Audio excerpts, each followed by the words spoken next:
राधे राधे, जय श्रीमन नारायण, हरे कृष्णा। कैसे हैं आप लोग?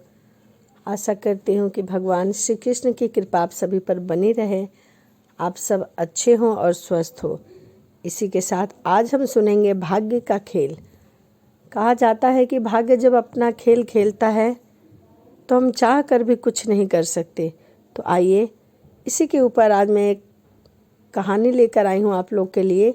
तो चलिए सुनते हैं। किसी गांव में बुधिया नाम का एक लड़का रहा करता था। उसके परिवार में कोई भी नहीं था। वह बहुत ही भोला भाला सा था, जैसा कि उसका नाम है। लोग उसे काम करने के लिए बुलाते और फिर चालाकी से कभी उसे सही दाम नहीं दिया करते थे। बेचारा बुधिया कुछ भी नहीं बोल पाता। उसके भोलेपन के कारण लोग उसे भोला बुधिया कहकर भी पुकारने लगे। वह अपने गरीबी से तंग आ चुका था। एक दिन वह एक साधु के पास गया। उससे कहा, यदि व्यक्ति का भाग साथ दे तो उसके द्वारा किए गए सामान्य सा कार्य भी उसकी किस्मत बदल देता है। बेटा सब्र रखो, तुम्हारा भी वक्त बदलेगा एक ना एक दिन।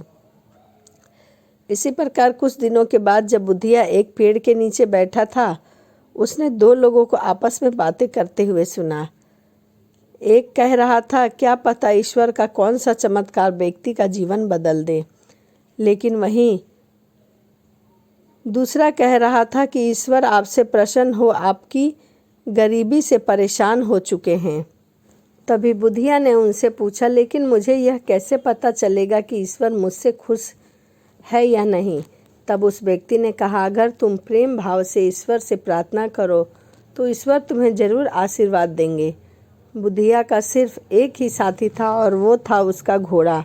बुधिया अपने घोड़े पर सवार होकर जंगल की ओर चल पड़ा और वहाँ एक पत्थर पर बैठकर ईश्वर से प्रार्थना करने लगा। उसने पूरे मन से ईश्वर से प्रार्थना करनी शुरू कर दी।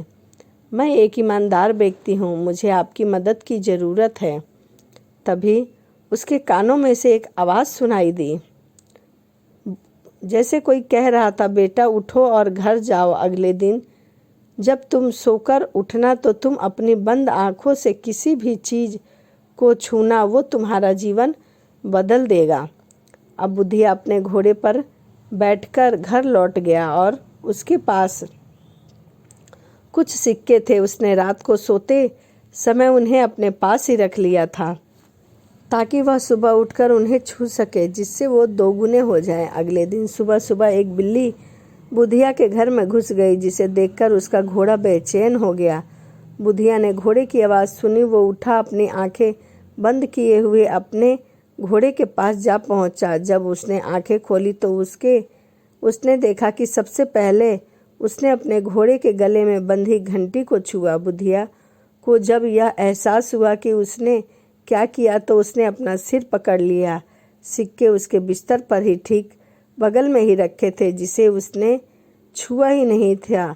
अब वह सोचने लगा कि शायद मेरे घोड़े के लिए मेरा प्यार ही मेरे जीवन को बेहतर बना देगा। इससे अपने घोड़े को साथ लिया और काम की तलाश में शहर की ओर निकल पड़ा। कुछ देर चलने के बाद वह थक गया। एक पेड़ के नीचे जाकर बैठकर आराम करने लगा। वहाँ उसने एक माँ को अपने छोटे से बच्चे के साथ देखा।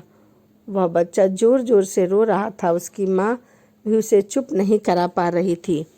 तब बुधिया वहाँ से जाने लगा तो घोड़े के गले में पड़ी घंटी बजने लगी। घंटी की आवाज़ सुनकर बच्चे ने रोना बंद कर दिया। इसीलिए बुधिया रुक कर कुछ देर तक उस घंटी को बजाता रहा, जिससे बच्चा शांत हो गया। यह देखकर उसकी माँ ने कहा, मेरा बच्चा इस तरह की घंटी की आवाज़ सुनकर चुप हो गया। क्या तुम मुझे यह घंटी दे दोगे? इसके बदले मैं तुम्हें 5 रसीले संतरे दूंगी। दयालु बुधिया ने घंटी के बदले संतरे ले लिए। जब वह दूसरे गांव से गुजर रहा था तो एक घर के बाहर बहुत से लोग भीड़ लगा कर खड़े थे। क्या बात है? बुधिया ने घर के बाहर खड़ी हुई एक लड़की से पूछा। उसने कहा, मेरी माँ की तबीयत बहुत खराब है। वैद्य जी ने कहा है कि अभी उन्हें ताज़े रसीले संतरे का रस पिलाना होगा, जिससे वह जीवित रह सके, लेकिन हमें आसपास कहीं भी फल नहीं मिला। बुधिया को उस लड़की औरत के दिए हुए संतरे का याद आया। उसने उस लड़की को अपने 5 संतरे दे दिए। लड़की संतरे लेकर भागती हुई अंदर चली गई। बुधिया ने तय किया कि वो कुछ समय यहीं रुककर देखेगा कि उसकी माँ कैसी है, और कुछ समय बाद वह लड़की घर के बाहर आई। उसने बताया कि माँ की तबीयत अब बहुत ठीक है, तुमने ही उनकी जान बचाई है, इसीलिए उन्होंने तुम्हारे लिए एक उपहार दिया है। उस लड़की ने बुधिया को एक रेशम का बहुत ही सुंदर मफलर देते हुए धन्यवाद दिया। बुधिया अब शहर की ओर आगे बढ़ने लगा। कुछ समय के बाद वह यात्रियों के एक समूह के साथ थोड़ी देर के लिए रुक गया। उन्होंने उसे खाने के लिए आमंत्रित किया। उनमें से एक ने कहा, मुझे तुम्हारा यह मफलर बहुत पसंद आया।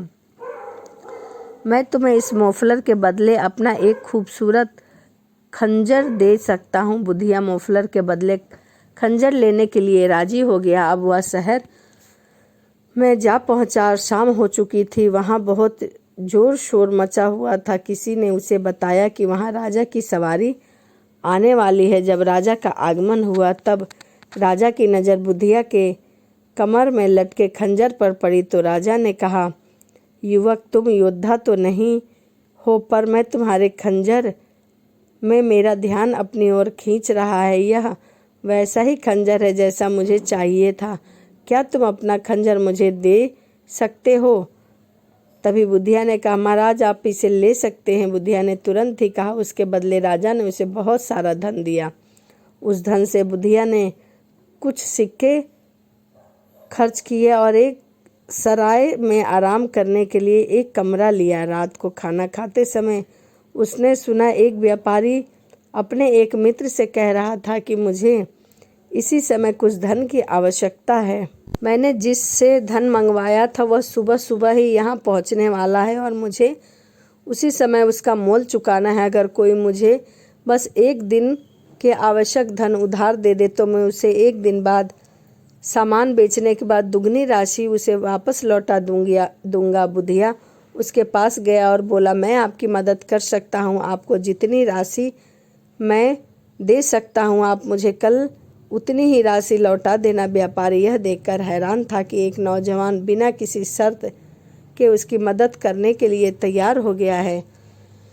व्यापारी ने कहा कि मैं लाभ के रुपए में से तुम्हें आधे रुपए दूंगा, तुम मेरा इंतजार करना। अगली शाम बुधिया ने उस व्यापारी का इंतजार किया जो वापस आया और कहा, नौजवान, तुम अपने साथ मेरा सौभाग्य भी लाए। तुमने रात को जो धन मुझे दिया था, मुझे आशा था कि वह दुगना हो जाएगा, लेकिन वह दुगना तो हुआ, पर सोने के सिक्के के रूप में, क्योंकि खुद राजकुमारी ने मेरा सारा सामान खरीद लिया है।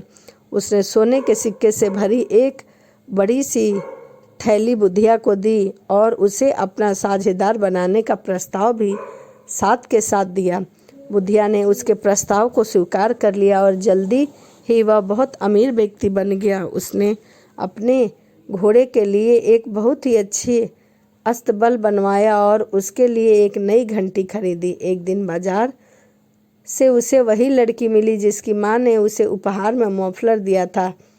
बुधिया ने उस लड़की के सामने विवाह का प्रस्ताव रखा। लड़की ने सहज ही प्रस्ताव को स्वीकार कर लिया और उन दोनों का विवाह बहुत ही धूमधाम से हुआ। एक दिन उसने अपनी पत्नी से कहा, जब एक व्यक्ति का भाग्य उसके साथ होता है तो एक साधारण सी घंटी भी उसकी किस्मत बदल देती है। यह भाग्य साथ होने पर निर्भर करता है कि भाग्य और समय किसके साथ है और किसके साथ नहीं है। तो यह भाग्य का खेल है। तो क्या आपके साथ कभी ऐसा हुआ है? तो कमेंट करके ज़रूर बताइएगा। तो चलिए इसी के साथ मिलते हैं अगली वीडियो में, और वीडियो आपको कैसी लगी इसके लिए भी आप कमेंट करिएगा। तो चलिए मिलते हैं अगली वीडियो में। राधे राधे, जय श्रीमन नारायण, हरे कृष्णा।